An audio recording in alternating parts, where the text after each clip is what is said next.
The American dream is the story of something for nothing, of making someone else pay.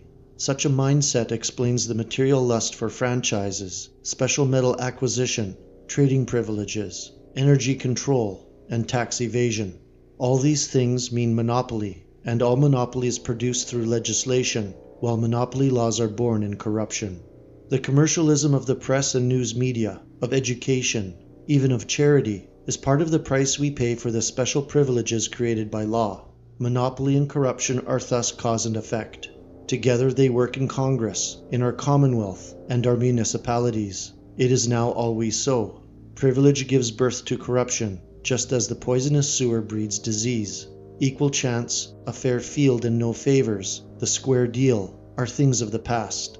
They shall never again appear in the legislative halls and city council chambers of our nation. For these things mean labor for labor, value for value, something for something. This is why the small businessman, the retail and shop minder, the jobber, and the local manufacturer are not the businessmen whose business corrupts politics. No law can create labor value, for that would be communism. But laws can unjustly distribute the value of labor, and this is called socialism. It creates for itself a privileged socialist class, which then despoils labor of its product via taxation and legal scheming. Laws then pass on to the monopolies owned by this elite, the pennies, dimes, and dollars of labor. It may be in city franchises, it may be in levies or royalties, or in the price fixing of gas. The motive is always something for nothing. But monopoly does not end there.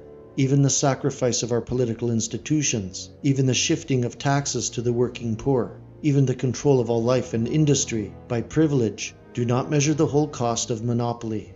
Monopoly palsies industry, trade, and life itself. It encloses the land and the nation's resources, limits opportunity, and erects barriers about our natural assets, not to use them per se, but to exact a monopoly price from those who do. Then it closes the door to competition and labor, because, as with communism, it is fiercely jealous of that which it controls. This is why America is not only the richest, but in many respects, the most poverty-marked of nations on earth. Its enterprising spirit, having been strangled once it became the abode of the global monopolists.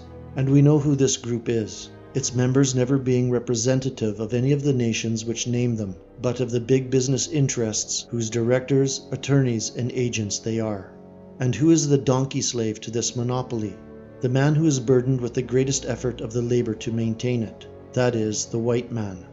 The white working middle classes of America and Europe pay 90% of the total taxes paid into the coffers of their bankrupted nations, the remaining 10% covered by lenient corporate tax levies and from the few minorities with decent jobs.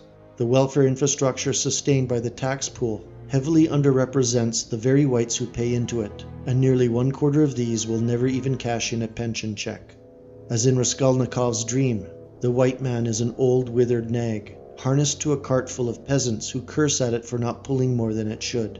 As the cart continues to fill with people, the driver begins lashing the horse relentlessly.